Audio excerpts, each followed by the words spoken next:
Jadi kembali karena ini belum direkam ternyata. Jadi membangun hotel itu membutuhkan suatu perencanaan yang matang karena modal kerjanya cukup besar ya. Sehingga untuk membangun hotel itu seperti contoh bintang 5 kita membutuhkan hampir lebih dari 27 konsultan ya, mulai dari konsultan tadi saya sampaikan untuk pasang lift itu pakai konsultan sendiri atau vendor. Untuk laundry, untuk kitchen, mesin-mesinnya semuanya menggunakan konsultan khusus ya, makanya nanti disebutnya spesialisasi. Nah, konsultan-konsultan ini tuh akan membantu mulai dari scratch ya, mulai dari tanah kosong gitu ya. Nanti kan arsitek akan gambar nih ya.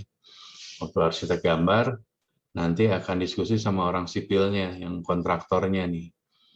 Nah, secara sipilnya gambarnya mudah nggak dipakai gitu ya. Nah, bagusnya tuh orang hotelnya sudah ada tuh, misalnya ada konsultan hotelnya atau operatornya ya. Misalnya kamu pakai operatornya Accor gitu, Novotel. Nah, si Novotel itu orang Novotel udah datang. Jadi waktu antara gambar baru dibikin itu sama dengan sipil itu akan bicara, oh kalau Novotel konsep bangunannya gini gitu ya. Jadi si arsitek sama si sipilnya tidak akan terlalu jauh melenceng dari standarnya gitu ya. Nah, kehadiran orang operator baru juga untuk melihat fungsinya. Kadang-kadang arsitek itu hanya melihat dari estetik hanya dari seninya aja, seni bangunannya aja gitu ya. Tapi dari sisi operation nanti housekeeping nih, kamu kalau di housekeeping ternyata membutuhkan peralatan, misalnya ceilingnya terlalu tinggi ya, misalnya ceilingnya nyampe 30 meter gitu di lobby. Itu untuk membenarkan lampu, membetulkan cabling dan sebagainya itu butuh alat namanya Jenny ya. Nama Jenny itu kayak apa sih, tangga yang pakai mesin, pernah lihat nggak? Kayak ini benerin listrik tuh, yang listrik ya. Jadi ada tangga yang bisa pakai mesin naik ke atas, panjangnya bisa 30, 100 dan sebagainya. Nah, itu adalah contoh gitu. Jadi kalau kita dari gambar dari awal sudah benar, nanti operation itu tidak akan ada suatu perubahan-perubahan ya. Banyak terjadi kadang-kadang ada satu hotel yang waktu itu saya jadi konsultan di Palembang gitu ya.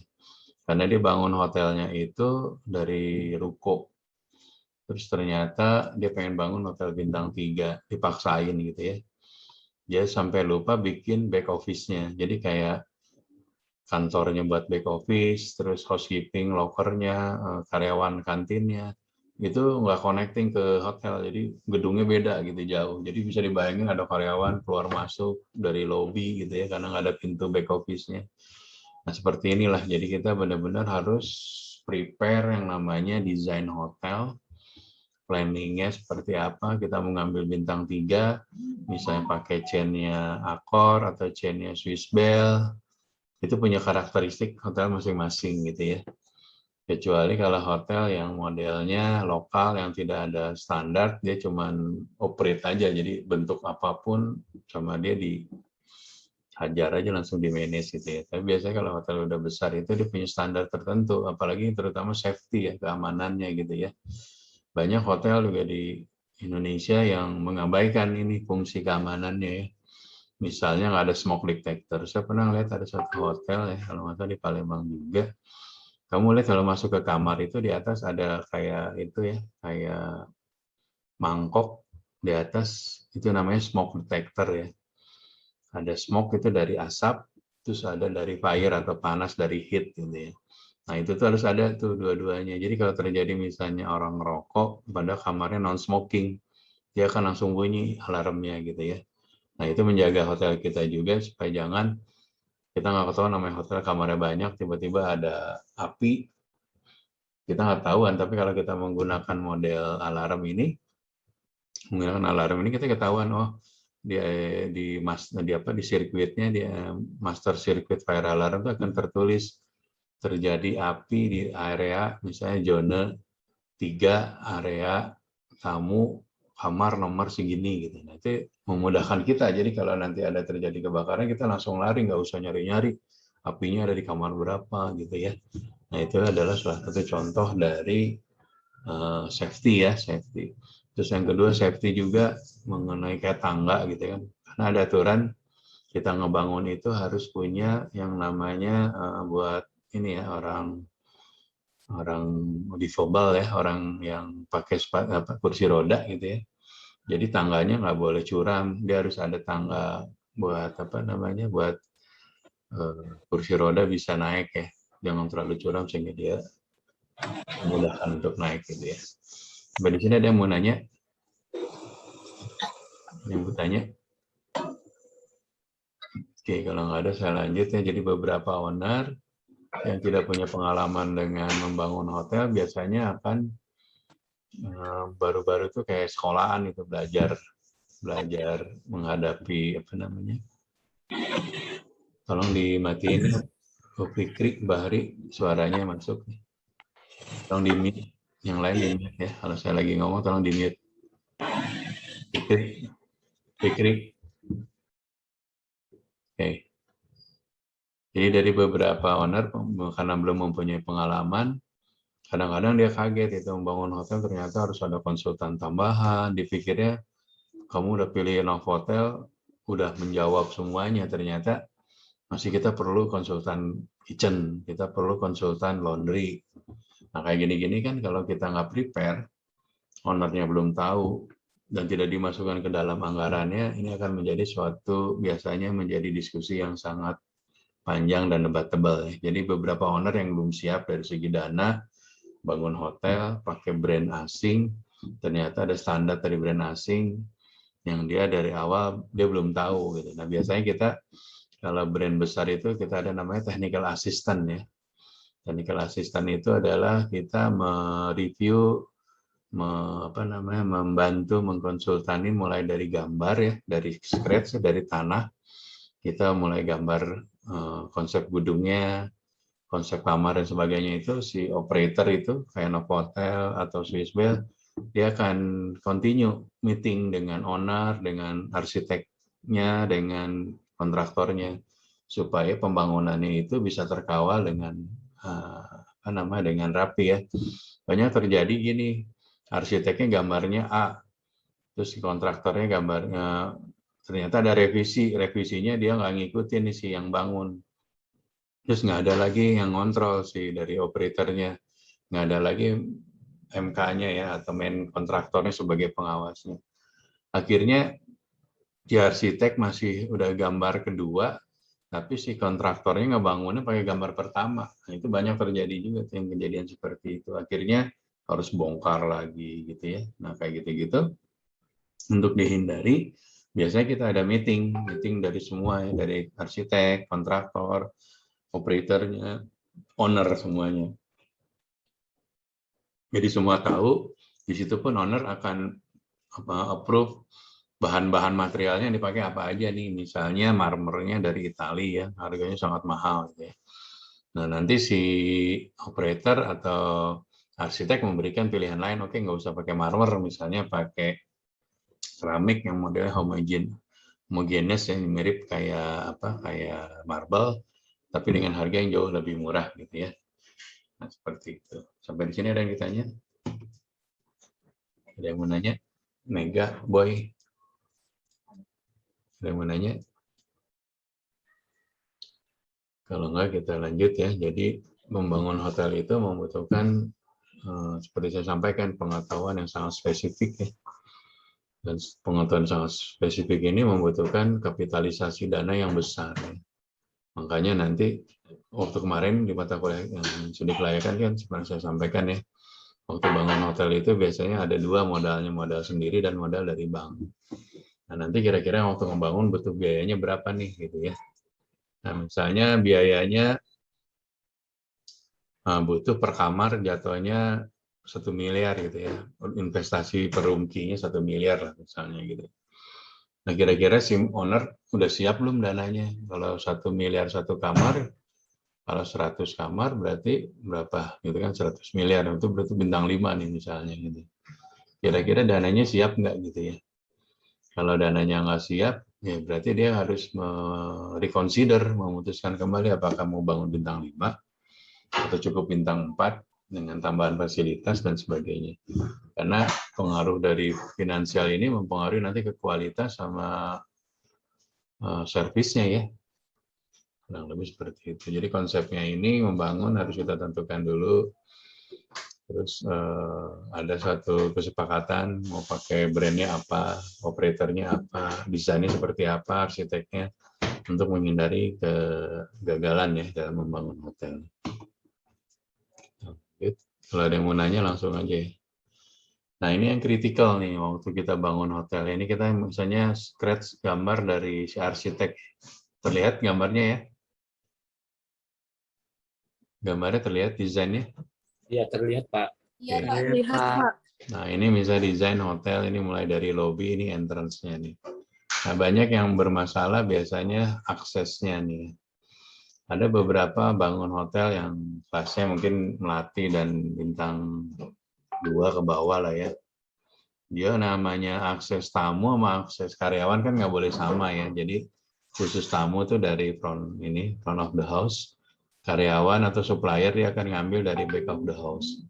Nah, harus di-prepare nih ininya nih. Nah, banyak yang nggak di-prepare, jadi dan nanti supplier masuk dari pintu utama juga bawa makanan, bisa baunya daging, itu di lobi gitu ya. Atau liftnya bareng sama liftnya tamu gitu kan. Jadi itu mengganggu nantinya. Nah, banyak yang kritikal itu dari hotel awal dari aksesnya, entrance-nya. Ada juga yang aksesnya misalnya ini kan mempengaruhi desain ya. Kadang-kadang desainnya bagus tapi fungsinya enggak gitu ya. Enggak itu maksudnya mengganggu secara operasional. Nah, kita harus pastiin juga tidak terjadi blocking gitu ya. Blocking itu gini misalnya. Ini anak FB produk mau ngirim makanan sama anak FB service mau ngirim makanan ke tamu. Terjadi crossing. Nah, kita harus hindarin tuh crossing tuh. Jadi akan tabrakan. Apalagi kalau koridornya kecil. Standarnya itu koridor misalnya 2 meter gitu ya. Kalau untuk bintang 5 kan jadi luas. Karena apa? Karena troli ya. Troli itu misalnya lebarnya 1,2. Jadi minimal tuh 2 meter itu koridornya. Nah, kalau koridornya kurang dari 2 meter berarti nanti si housekeeping-nya harus nggak bisa pakai troli, tapi pakai basket gitu kan. Bayangin kalau hotelnya itu kamarnya banyak, terus housekeeping-nya pakai basket itu. Jadi satu kamar, ngebersihin satu kamar, nanti lari lagi ke pantry gitu ya. Tapi kalau kita pakai troli kan, barang-barang langsung ada di situ ya.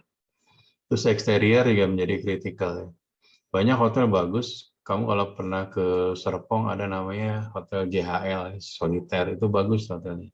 Cuman kamu bayangin itu housekeeping, kalau mau benerin top floor-nya, itu caranya gimana? Karena saya lihat di sana nggak ada sling buat itu ya, apa namanya,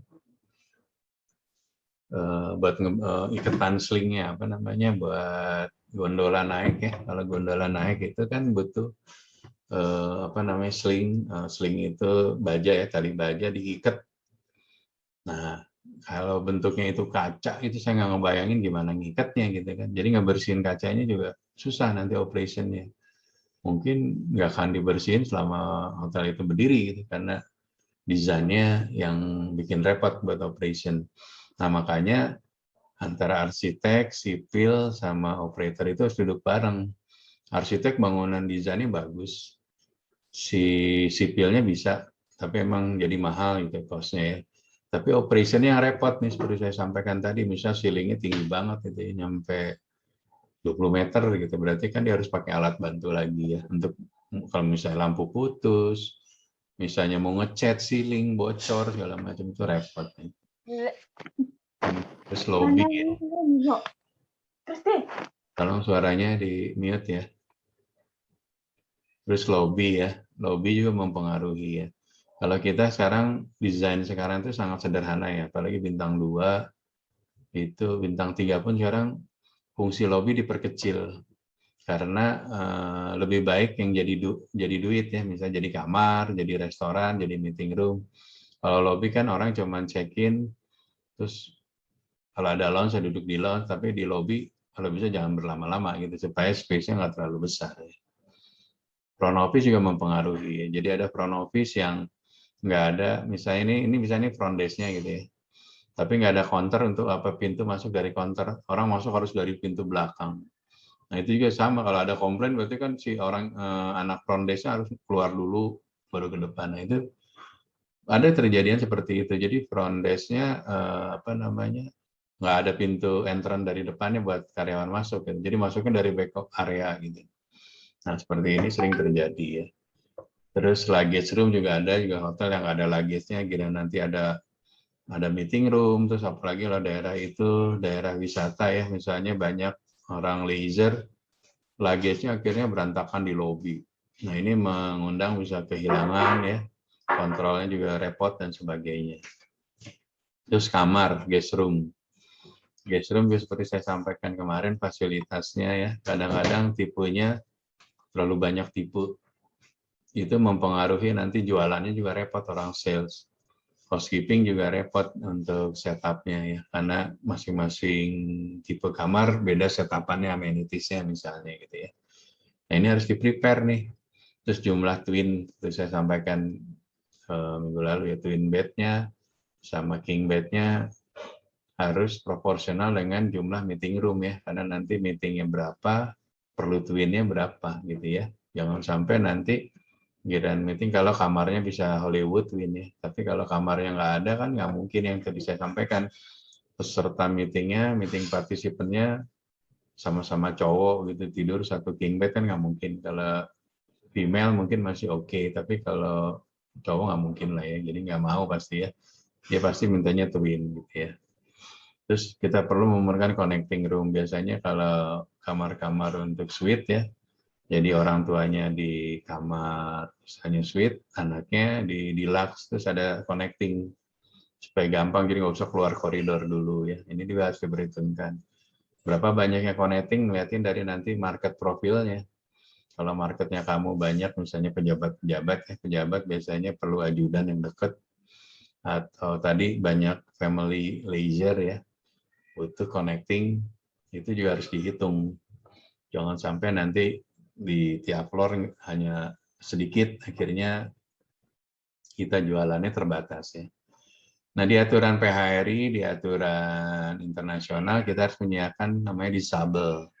Ada yang tahu nggak disable guest room apa? Kayak gimana? Ada yang tahu?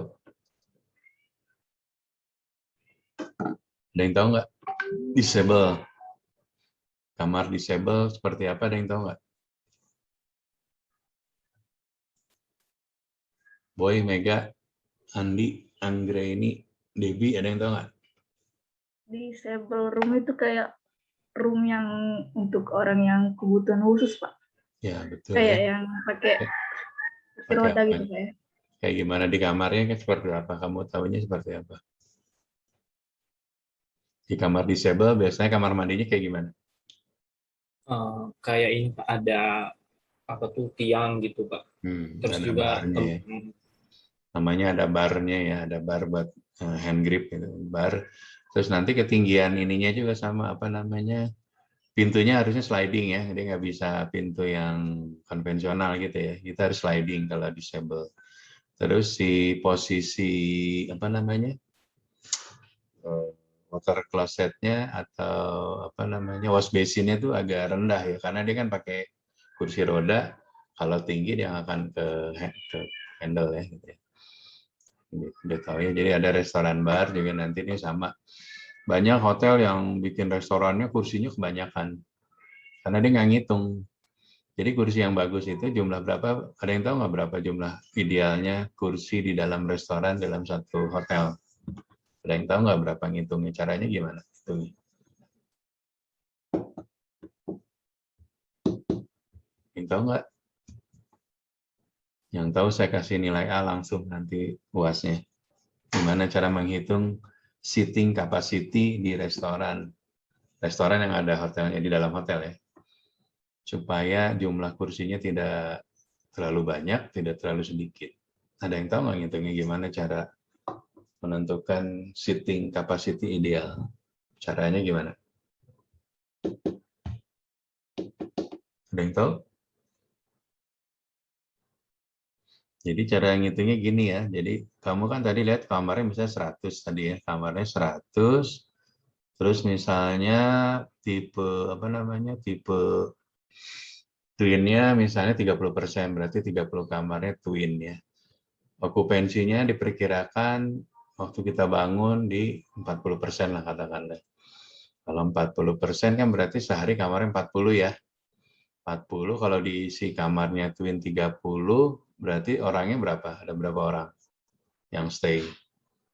Okupansi 40%, 40 kamar, twinnya ada 30, jadi yang ngisi berapa orang? Tamunya ada berapa banyak? Ada yang tahu nggak? Ada yang tahu nggak?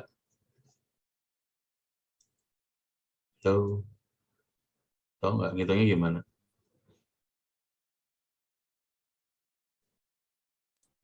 Tita, tahu nggak? 70.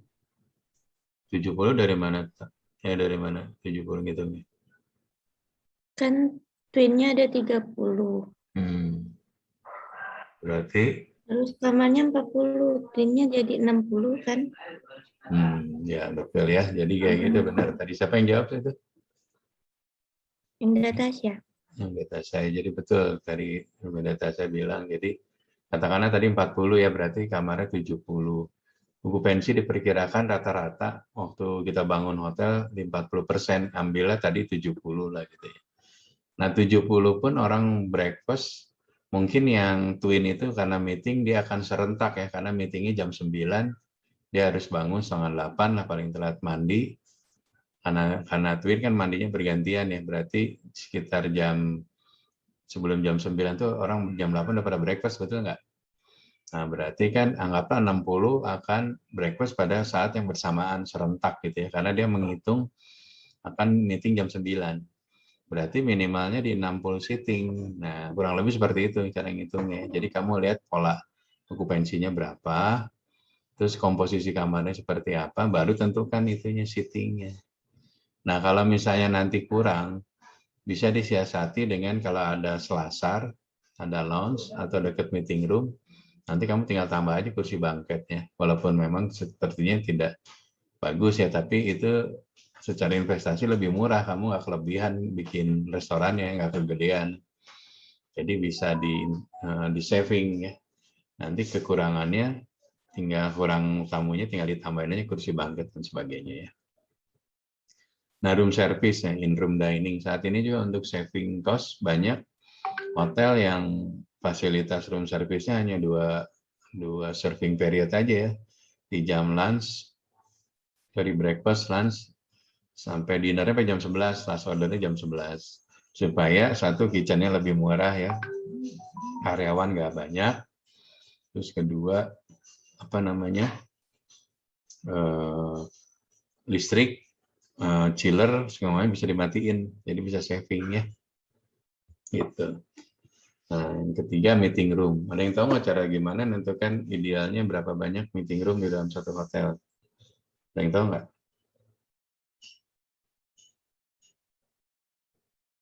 Gimana cara menentukannya?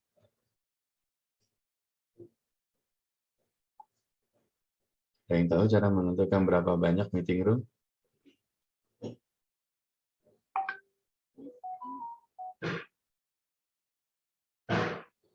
Jadi kalau meeting room itu kita menentukannya dari tadi jumlah besaran kamar ya.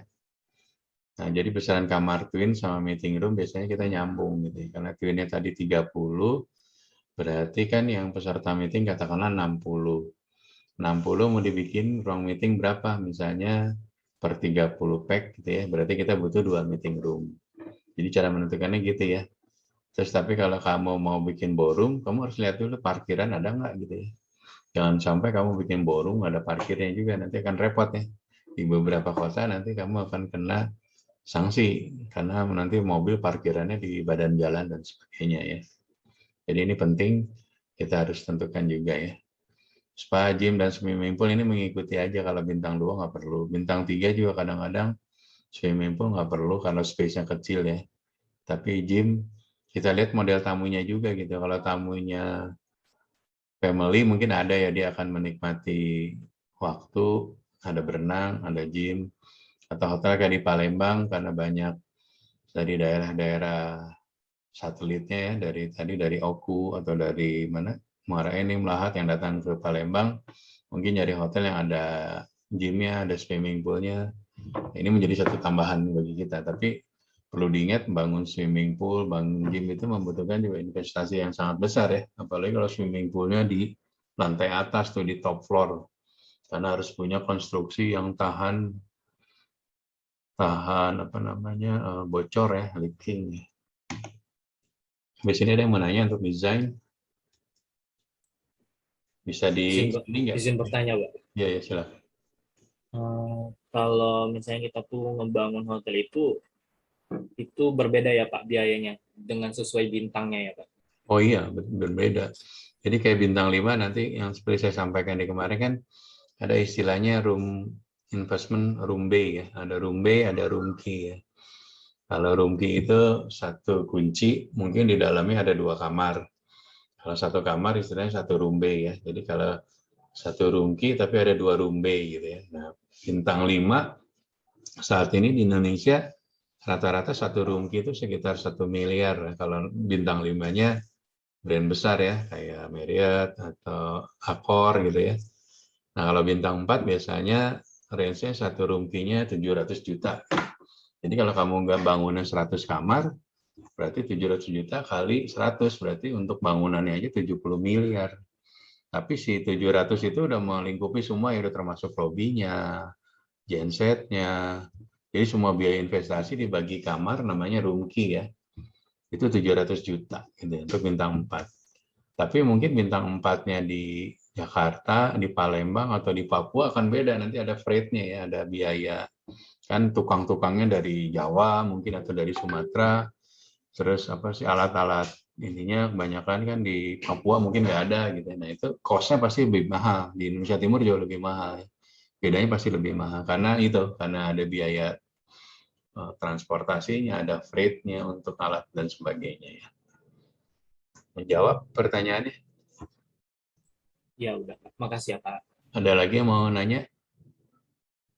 Kalau enggak saya lanjut ya. Nah, jadi tadi receiving ya, area back office nih yang tadi saya sampaikan ya. Kan kalau supplier tiap pagi ngirim barang, ngirim daging, ngirim sayuran itu. Tadi seperti saya sampaikan, kalau dia nggak punya back office-nya, nggak ada back area-nya, masa ngirim daging dari lobby kan pasti bau ya, sayuran segala macam kan. Jadi kita harus ada yang namanya receiving atau purchasing area. Jadi kalau kamu udah pada training belum yang semester ini? Sudah pernah training? Sudah, Pak. Baik. Sudah Pak. Kamu kan pasti tahu kan kalau masuk hotel lewat back office ya. Lewat back office, absen dulu, ketemu security, ada receiving area ya di situ ya. Receiving area biasanya deketan sama purchasing, sama store. Nah ini juga cooling ya. Ada beberapa hotel yang malah kebanyakan ininya freezernya, coolingnya. Akhirnya cost-nya mahal, padahal restorannya kecil. Ballroom nggak ada, meeting room doang gitu. Akhirnya pemborosan, beli cooling mesin, beli storage, beli freezer gitu ya. Peralatan kitchen, nah kitchen ini mahal ya, sekali bintang 3, bintang 2 aja sekitar 2 miliar untuk bangun kitchennya. Nah bisa dibayangin kalau hotel bintang 5 mungkin kitchennya bisa sampai 10 miliaran ya, karena alatnya segala macam mahal-mahal, belum laundry.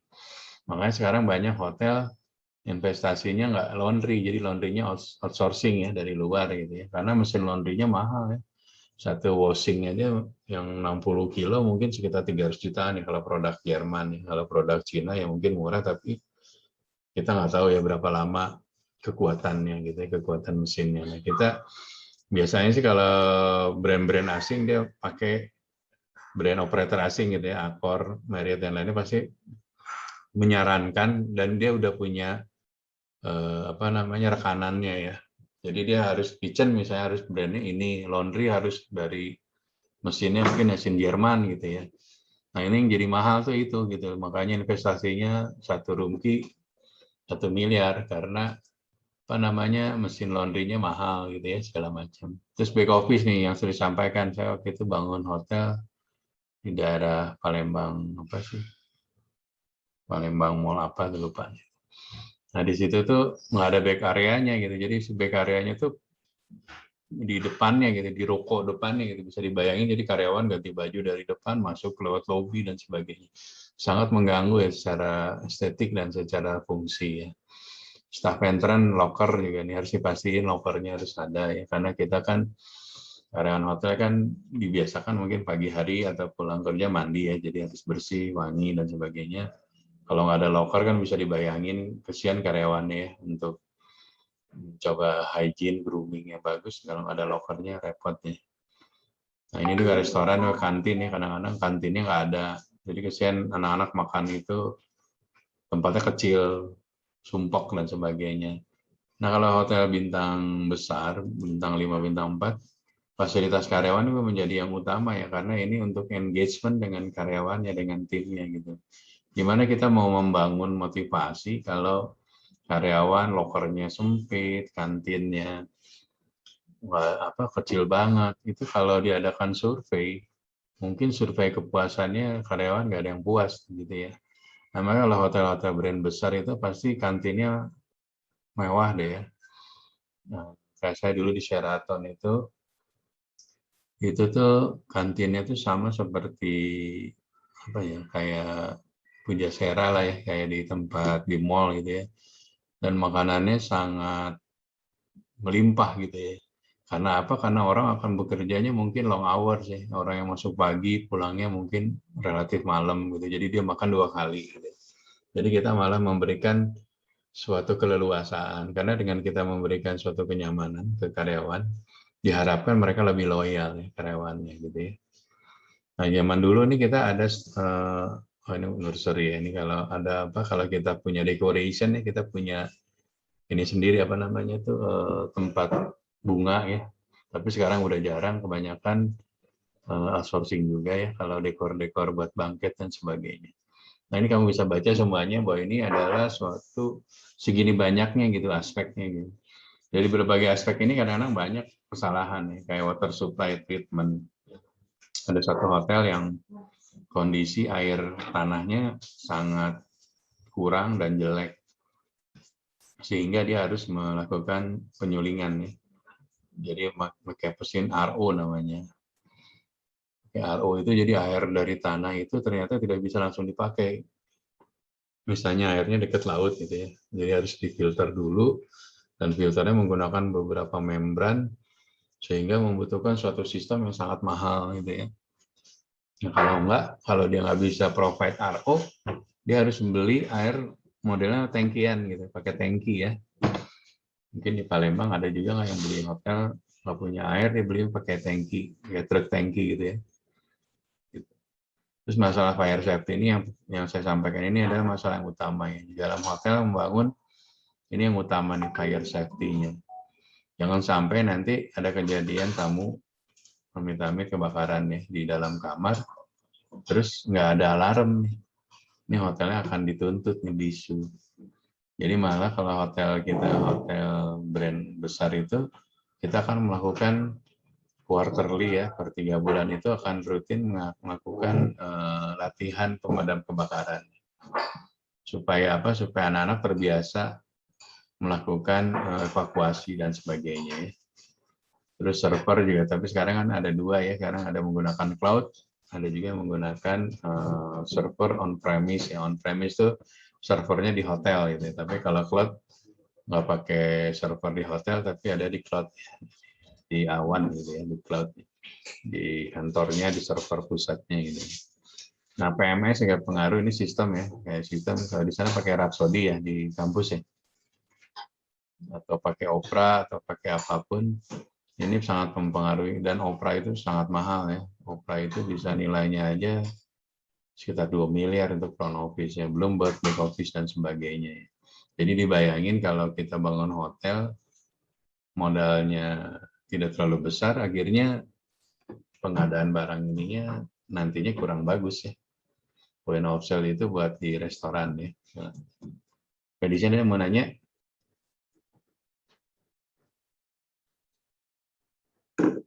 ada pernah diajarin di hotel design di kampus sebelumnya? Ada mata kuliah ini? Belum, Pak. Belum ada ya. Oke, kita lanjut. Nah, ini adalah top 10 area yang banyak error nih, guest room. Seperti saya sampaikan, guest room-nya. Standarnya misalnya Aston lah ya. Levelnya Aston itu kamarnya deluxe misalnya ukurannya 22 square meter. Tapi untuk Wave misalnya ada yang 17, Malah ada yang 4, kalau nggak salah dulu pertama 15 deh.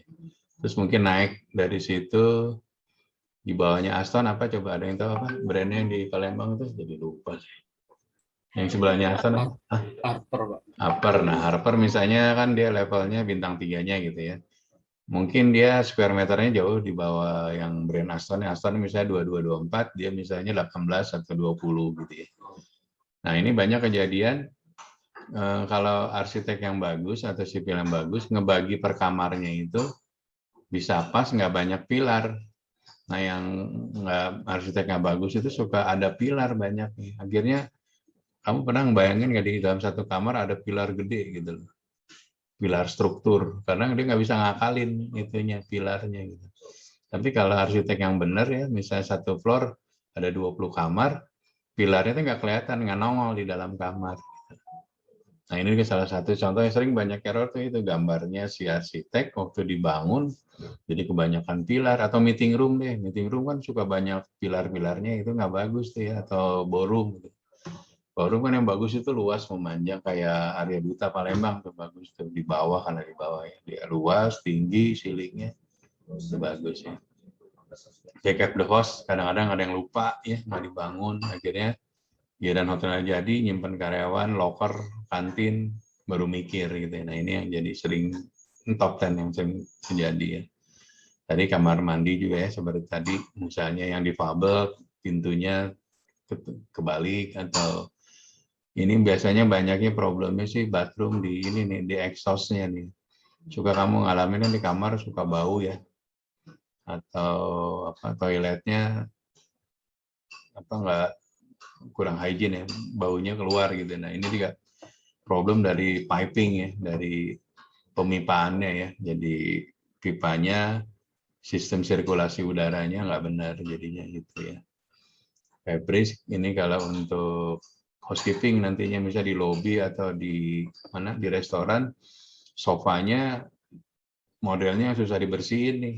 Jadi kalau ada spot-spot, kamu ngebersihinnya susah. Nah, ini juga harus dari awal harus didiskusiin ya, antara tadi owner, operator, dengan si interior design ya, arsitek interiornya.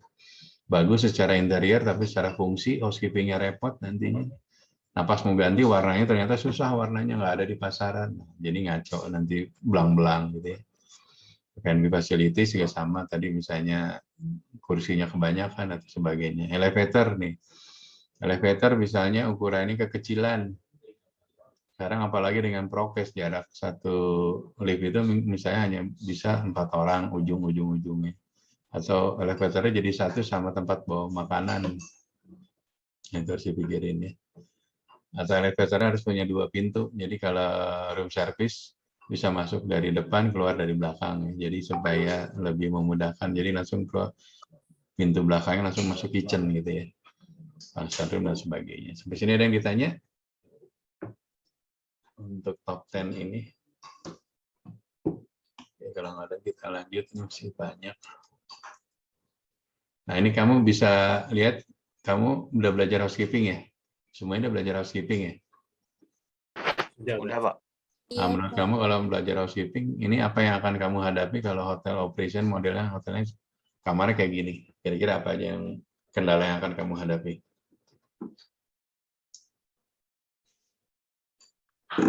Apa? Apa kira-kira? Kendalanya apa? Untuk cleaningnya apalah? Bersih-bersihnya apa? Dusting, Pak. Oke. Apalagi? Making bed-nya Pak mungkin? Ya, ini juga susah kayak bikin bednya, nariknya kan. Ini mentok. Iya. Mentok. Soalnya, Pak. Nah, terus apa lagi kira-kira? Dari engineering apa kira-kira? Ini lampu ini pengaruhnya apa? Ya, bisa jadi salah satunya bisa mati atau apa, Pak. Kalau mati nih Konsleting. gantinya konslet gimana? Kan ini jenis lampunya mungkin nggak di pasaran nih ya. Bisa jadi nih modelnya nggak di pasaran. Jadi kalau mati lampu satu kan aneh gitu ya. Sedangkan hotel yang harus nyetok banyak. Nah, kayak gini nih. Jadi secara arsitektur, secara desain interior keren banget kan. Kalau kita secara tamu keren. Tapi kalau kita cari housekeeping kan pusing. Jadi engineering kan pusing. Ini making bed-nya nariknya kemana? Ini juga lampu waktu loncat ngebersihinnya gimana gitu. Kayak gitu. Terus cabling-cablingnya apa, power outletnya nggak ada. Nah seperti inilah yang makanya harus diskusiin dari awal. Kalau nggak kayak gini, giliran jadi nanti ada kabel lah ngelewer, harus nambahin lagi kabel. Atau lampunya putus ditutupin lagi pakai apa gitu ya. Jadi kelihatan nggak well prepared gitu ya. Nah itu banyak kamar ya, tipe kamar itu saya sampaikan ya, tipe kamar, tipe kategori. Kalau kamu mau bintang 3, kamu bikin tipe kamarnya kalau bisa kategori nggak terlalu banyak, 3 aja gitu. Ambil kategori paling rendah paling banyak, itu lebih mudah secara jualannya, maintenance-nya, housekeeping-nya jauh lebih mudah. Ya. Tapi kalau bintang 5 biasanya kita harus banyak tipenya karena untuk upsell ya, untuk jualan nambah dan sebagainya. Nah, terus ini rasionya juga terus sampaikan jumlah twin terhadap king harus idealnya seperti apa. Masih ingat nggak ngitung twin gimana? Masih ada ingat? Berapa jumlah twin, korelasinya kemana aja kamar twin? Ada ingat? Kalau bangun tipe bednya twin, korelasinya kemana aja? Masih ingat nggak? Baru tadi saya sampaikan. Masih ingat nggak?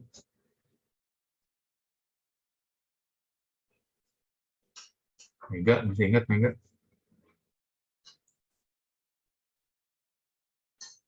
Lagi. Fikri, tahu nggak? Dimas?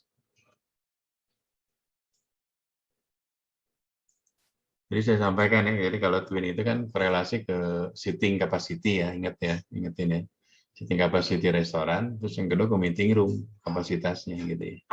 Jadi ini harus related ya, jadi jumlah kamar twin nyambung ke seating capacity restoran, nyambung juga ke meeting room ya. Oke lanjut. Nah ini yang paling enak tipenya sama, tapi beda view yang terus saya sampaikan kemarin ya. Jadi secara cost, amenities-nya sama aja, tapi view-nya beda, kita bisa jual lebih mahal ya. Oke, yang pasti pemilihan arsitek juga mempengaruhi ya, seperti saya sampaikan ya. Jadi biasanya kalau kamu pakai brand besar, dia udah ada rekanan arsitek-arsiteknya ya. Jadi banyak arsitek Indonesia, terutama dari Bali itu ya, saking ngetopnya dia dipakai ngebangun hotel di Maldives ya. Dulu dia untuk sekali gambar aja dia minta di muka 2 miliar ya. Itu gedenya seorang arsitek kalau udah namanya keren. Itu untuk ngegambar desain pertama dia harus minta 2 miliar dulu gitu. Baru dia akan gambar detail segala macam. Nah yang bagus itu arsitek dia bisa memanfaatkan fungsi alamnya, misalnya ngebangun di gunung, dia tidak membangunnya stacking building yang nggak building yang menjulang tinggi, tapi dia buildingnya nyambung dengan environment-nya, dengan lingkungannya gitu. Jadi kayak di Bali kan ngebangunnya nyambung dengan alamnya, gitu ya, arsitek yang baik gitu. Jangan ngebangunnya ganggu. Jadi misalnya bangun di gunung, di daerah pegunungan, tapi bangunannya kayak Hotel Mulia atau Shangri-La kan aneh gitu kan. Jadi harus membangunnya sesuai dengan konsep dari alamnya ya. Malah beberapa daerah, beberapa kota sudah melarang ya untuk membangun yang merusak alamnya ya. Nah ini banyak kesalahan juga di kamar mandi ya. Jadi tipe bathroomnya, saran saya sih kalau untuk tipenya banyaknya twin itu pakainya jangan hindari bathtub ya. Karena bathtub ini pemakaian airnya kan tinggi, konsumsi airnya tinggi ya. Jadi kita pakainya shower aja ya. Kecuali untuk presiden suite boleh begini. Kamar mandi juga jangan terlalu kebesaran, kekecilan, mau pakai shower atau bathtub harus sampaikan ya. Jadi di beberapa hotel sekarang sih lebih secara efisiensi shower lebih murah ya dibanding bathtub. Tapi bathtub biasa untuk tipe kamar yang lebih levelnya lebih tinggi kita pakai bathtub supaya jualannya lebih menarik ya untuk long stay dan sebagainya. Ini tower rack juga salah masangnya, tower racknya mungkin masangnya tidak berdekatan dengan wash basin dan sebagainya. Terus ini yang sering kita harus melihat orang-orang Jepang itu, dulu saya membangun hotel khusus untuk market Jepang ya. Jadi ceritanya Toyota. Dia itu dari awalnya dia udah bilang bahwa dia itu orang Jepang itu pekerja-pekerja Jepang di Toyota ya. Dia menggunakan 1 iPad, 2 handphone, Nah, berarti kan sekali dia datang pulang itu dia perlu 3 power outlet ya, dan digunakan yang internasional yang tiga ini ya, 3 lubang gitu ya. Nah, itu harus disiapin tuh.